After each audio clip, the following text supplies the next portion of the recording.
Sidang perkabungan yang dikasihi oleh Tuhan, mari kita berdoa. Bapa kami yang penuh dengan rahmat,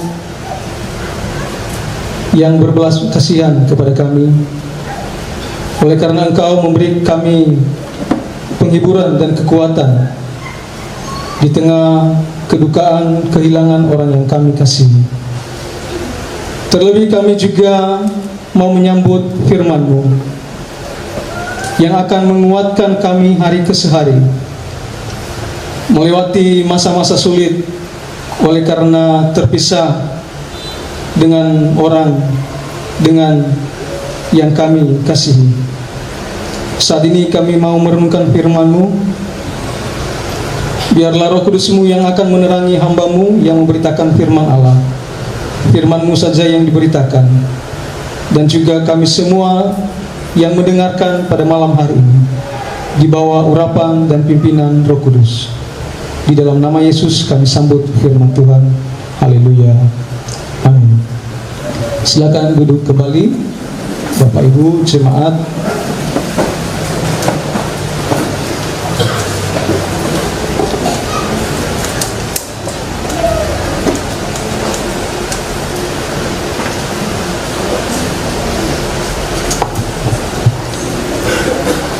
Sidang perkabungan yang dikasihi oleh Tuhan, kehilangan orang yang kita kasihi itu memang tidak mudah. Walaupun bagi sebagian orang mungkin karena alasan tertentu yang semestinya mereka berduka, namun mereka tidak berduka. Alkitab sama sekali tentunya tidaklah melarang kita untuk merayakan duka cita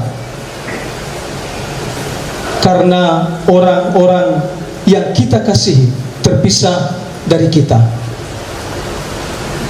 Yang tentunya yang ditegaskan oleh Alkitab kepada kita, ketika kita berduka namun tidak ada pengharapan di dalam hati kita, sebagai orang-orang yang percaya kepada Kristus Tuhan, Sang Penebus kita.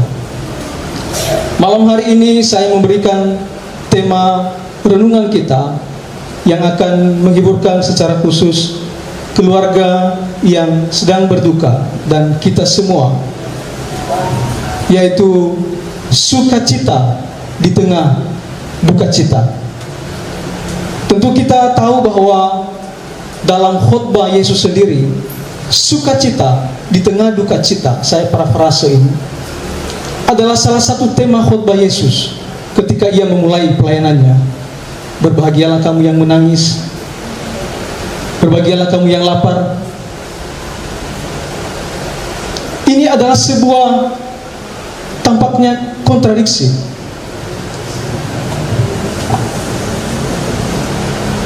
Namun tidaklah demikian. Mari kita membuka Alkitab kita di dalam Roma pasal 8 ayat 28. Ini akan menjadi pengantar bagi kita untuk memberi penghiburan dan kekuatan bagi kita pada malam hari ini. Roma pasal 8 ayat 28. Saya akan bacakan bagi kita semua.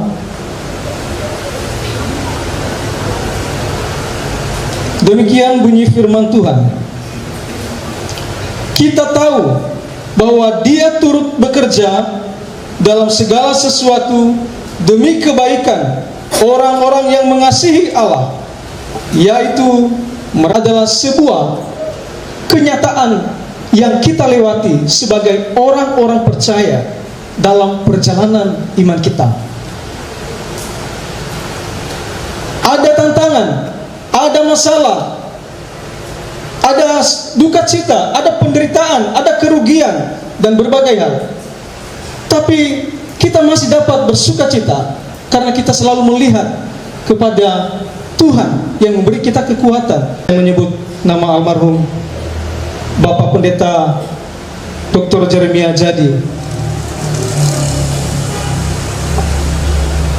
Kita yakin bahwa ia telah bersama dengan Bapa di surga karena iman percayanya kepada Tuhan. Bagian firman Tuhan yang kita baca pada malam hari ini mengingatkan kita bahwa tidak ada sesuatu yang terjadi atau menimpa hidup kita terlepas dari pengaturan, terlepas dari kontrol Allah. Dan firman Tuhan mengingatkan kita agar kita belajar berserah diri pada setiap keputusan kehendak Tuhan dalam hidup kita. Karena Allah turut bekerja. Ia adalah Allah yang bijaksana. Ia mengetahui lebih baik dari apa yang kita ketahui sebagai manusia yang terbatas. Mengenai teks ini yang kita baca, Mas Astur berkata, bukti manuskrip terbaik mencatat ayat ini sebagai kita tahu bahwa Allah lah yang menyebabkan segala sesuatu. Dalam pengertian bahwa dalam pemeliharaan Allah mengatur setiap peristiwa di dalam hidup kita. Bahkan penderitaan, godaan, demi mencapai manfaat sementara dan kekal bagi kita.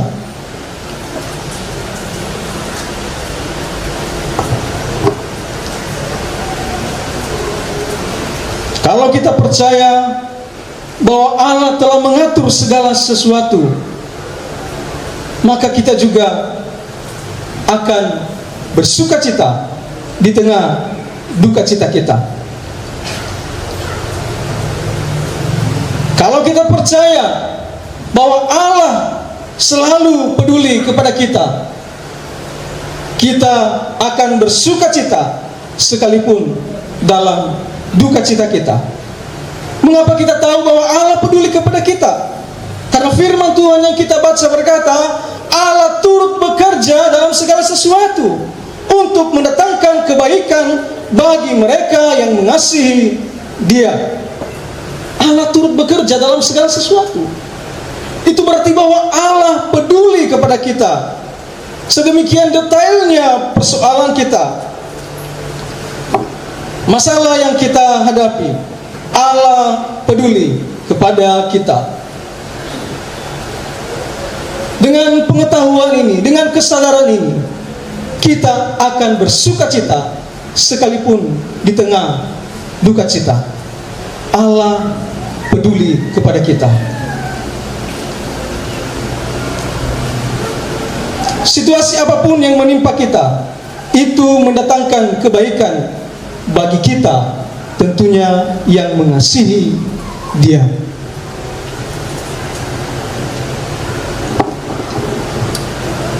Sebaik-baik apapun yang kita lihat dan kita nilai berdasarkan ukuran kita yang terbatas sebagai manusia, tentulah lebih baik dan sempurna penilaian dan kebijaksanaan keputusan kehendak Tuhan yang terjadi atas hidup kita.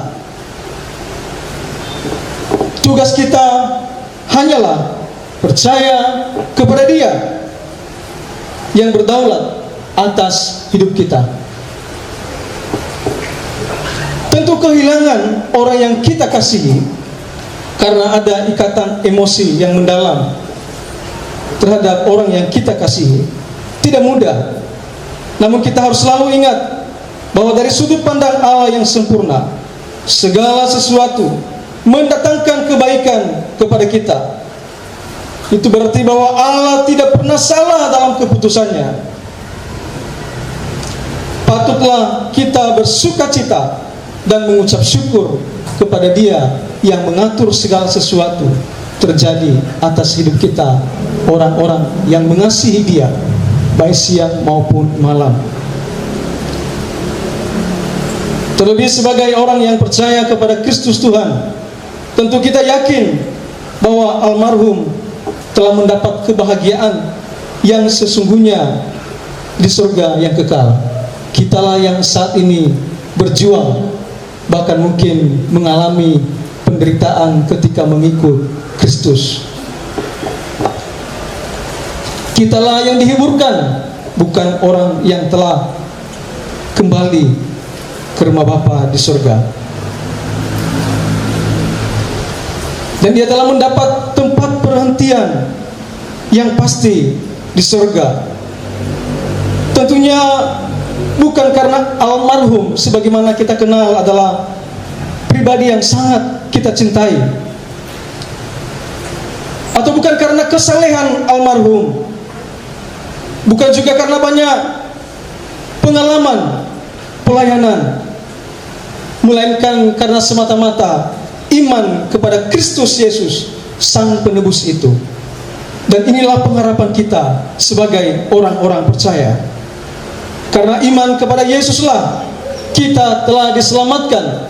Kita memiliki kepastian keselamatan karena Allah telah menggantikan kita dari penghukuman karena dosa. Sebagaimana dalam Efesus pasal 2 ayat 8 hingga 9, sebab karena kasih karunia kamu diselamatkan oleh iman. Itu bukan hasil usahamu, tetapi pemberian Allah. Itu bukan hasil pekerjaanmu.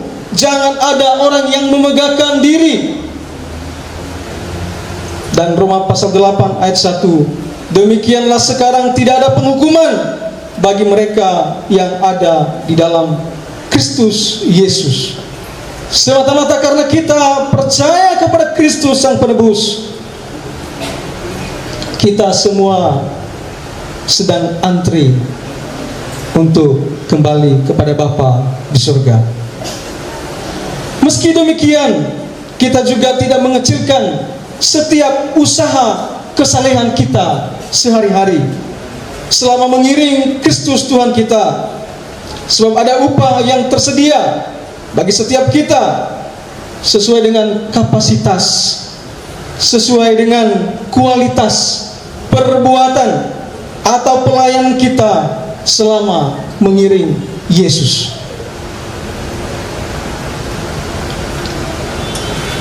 Dan tentu upah itu bukanlah syarat atau tiket kita untuk bisa diselamatkan, melainkan oleh karena kehidupan kita mengikut Kristus, maka kita akan diberikan hadiah, kita akan diberikan mahkota, kita akan diberikan kemuliaan yang tentunya saya percaya bahwa berbeda dengan yang lainnya. Dan inilah yang akan mendorong kita untuk terus giat bagi pekerjaan Allah. Karena itu tidak perlulah kita berkecil hati kalau kita mendapatkan kerugian, penderitaan di dunia di mana kita masih berada di sini.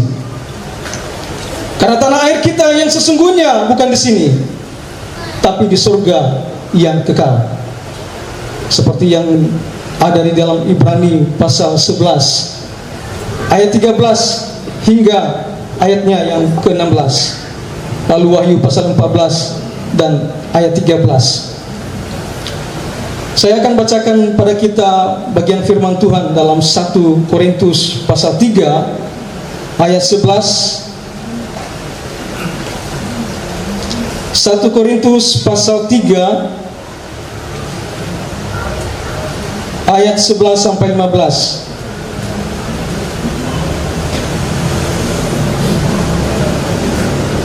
Demikian bunyi firman Tuhan. Sebab tidak ada seorang pun yang dapat meletakkan dasar lain daripada dasar yang telah diletakkan, yaitu Yesus Kristus. Entah orang membangun di atas dasar ini dengan emas, ini berkaitan tentang kualitas, dengan perak, batu permata, kayu, rumput kering, atau jerami, kelak pekerjaan masing-masing orang akan tampak, karena hari Tuhan akan menyatakannya. Sebab hari itu akan dinyatakan dengan api, dan bagaimana pekerjaan masing-masing orang akan diuji oleh api itu. Jika pekerjaan yang dibangun seseorang tahan uji, ia akan mendapat upah. Jika pekerjaan terbakar, ia akan menderita kerugian. Ia sendiri akan diselamatkan. Ia sendiri akan diselamatkan, tetapi seperti dari dalam api, berarti hangus, memalukan. Dan ini juga yang akan mendorong kita untuk terus giat bagi pekerjaan Tuhan, karena ada upah yang tersedia bagi setiap kualitas, kuantitas kita dalam pelayanan mengiring Tuhan kita Yesus Kristus. Kemuliaan upah saya tidak akan diberi kepada yang lainnya, dan Tuhan tidak akan salah memberi upah kepada kita. Karena itu kita akan mampu bersukacita melalui perenungan firman Tuhan ini pada malam hari ini. Lagi pula sukacita seorang Kristen itu tidak berbicara tentang feeling good, tapi berbicara tentang kepuasan pemahaman kita akan kebenaran Tuhan. Kata kebahagiaan yang selalu muncul dalam benak dunia modern adalah berkaitan perasaan senang atau feeling good, yang tidak berhubungan dengan keadaan moral, yang tidak berhubungan dengan pikiran yang sangat puas. Ini berbeda dengan orang-orang yang percaya kepada Kristus, yang berkembang secara moral dan pengetahuan yang benar akan firman Tuhan. Ia dapat bersukacita meskipun dalam keadaan duka cita. Kebahagiaan sejati adalah kebahagiaan yang berkembang secara moral dan intelektual, yang mempengaruhi rasa puas kita terhadap kehidupan. Entah kita dalam kekurangan, entah kita dalam kelimpahan, entah kita sedang bersenang, entah kita sedang berduka. Kebenaran memerdekakan kita dari segala hal yang merugikan ataupun merusak kehidupan kita. Firman Tuhan memberi pengharapan kepada kita akan masa depan yang sesungguhnya, sehingga kita dapat bersukacita sekalipun di tengah duka cita kehilangan orang yang kita kasihi, seperti yang kita alami pada malam hari ini. Demikian firman Tuhan yang boleh saya sampaikan pada kita pada malam hari ini. Mari kita berdoa.